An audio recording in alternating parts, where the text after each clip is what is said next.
Welcome to the White House. The Medal of Honor is the highest award for valor a president can bestow.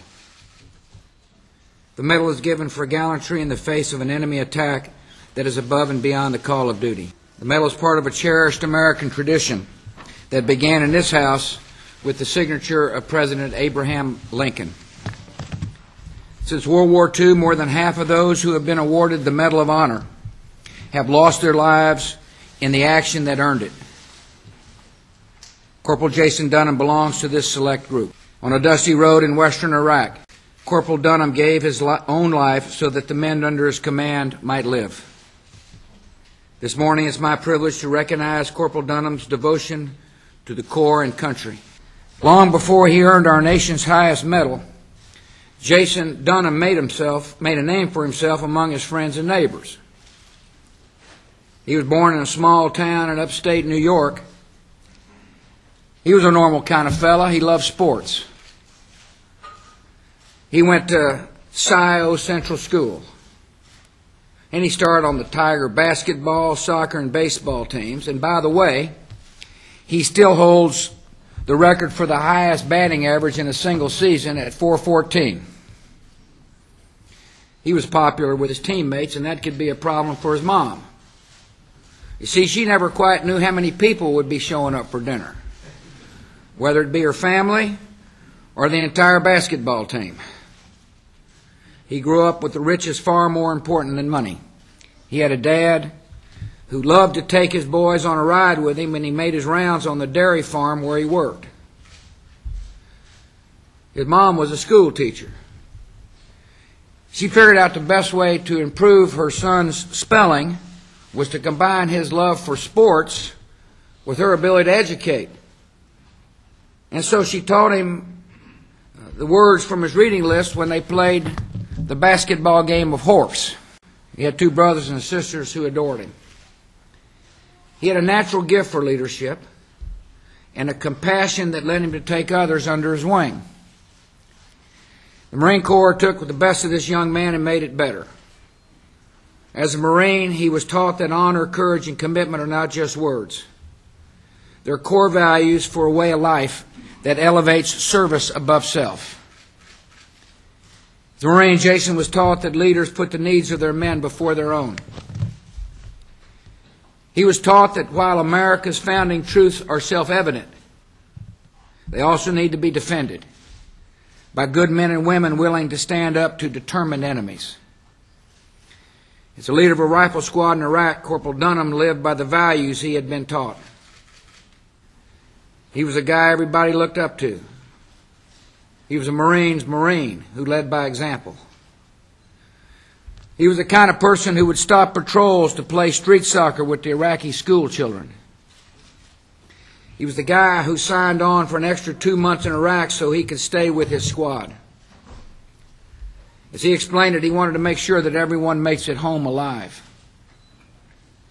Corporal Dunham took that promise seriously and would give his own life to make it good. In April 2004, during an attack near Iraq's Syrian border, Corporal Dunham was assaulted by an insurgent who jumped out of a vehicle that was about to be searched. As Corporal Dunham wrestled the man to the ground, the insurgent rolled out a grenade he had been hiding. Corporal Dunham did not hesitate. He jumped on the grenade, using his helmet and body to absorb the blast. Although he survived the initial explosion, he did not survive his wounds. But by his selflessness, Corporal Dunham saved the lives of 2 of his men and showed the world what it means to be a Marine. Deb Dunham calls the Marine Corps her son's second family, and she means that literally. Deb describes her son's relationship to his men this way. Jay was part guardian angel, part big brother, and all Marine. She remembers her son calling from the barracks and then passing the phone to one of his Marines saying, "I've got a guy here who just needs to talk to a mom." Now it's the Marines who comfort her. On special days like Christmas or Mother's Day or her birthday, Deb has learned the day will not pass without one of Jason's fellow Marines calling to check on her. With this medal, we pay tribute to the courage and leadership of a man who represents the best of young Americans. With this medal, we ask the God who commands us to love our neighbor as ourselves to wrap his arms around the family of Corporal Jason Dunham, a Marine who is not here today because he lived that commandment to the fullest. I now invite the Dunhams to join me on the stage.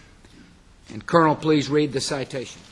The President of the United States, in the name of the Congress, takes pride in presenting the Medal of Honor posthumously to Corporal Jason L. Dunham, United States Marine Corps, for conspicuous gallantry and intrepidity at the risk of his life above and beyond the call of duty while serving as Rifle Squad Leader, 4th Platoon, Company K, 3rd Battalion, 7th Marines Reinforced, Regimental Combat Team 7, 1st Marine Division Reinforced, on 14 April 2004. Corporal Dunham's squad was conducting a reconnaissance mission in the town of Karbala, Iraq, when they heard a rocket-propelled grenade and small arms fire erupt approximately 2 kilometers to the west. Corporal Dunham led his combined anti-armor team towards the engagement to provide fire support to the battalion commander's convoy, which had been ambushed as it was traveling to Camp Husayba. As Corporal Dunham and his Marines advanced, they quickly began to receive enemy fire. Corporal Dunham ordered his squad to dismount their vehicles and led one of his fire teams on foot several blocks south of the ambushed convoy. Discovering 7 Iraqi vehicles in a column attempting to depart, Corporal Dunham and his team stopped the vehicles to search them for weapons. As they approached the vehicles, an insurgent leapt out and attacked Corporal Dunham. Corporal Dunham wrestled the insurgent to the ground and in the ensuing struggle saw the insurgent release a grenade. Corporal Dunham immediately alerted his fellow Marines to the threat. Aware of the imminent danger and without hesitation, Corporal Dunham covered the grenade with his helmet and body, bearing the brunt of the explosion and shielding his Marines from the blast. In an ultimate and selfless act of bravery, in which he was mortally wounded, he saved the lives of at least 2 fellow Marines. By his undaunting courage, intrepid fighting spirit, and unwavering devotion to duty, Corporal Dunham gallantly gave his life for his country, thereby reflecting great credit upon himself and upholding the highest traditions of the Marine Corps and the United States Naval Service.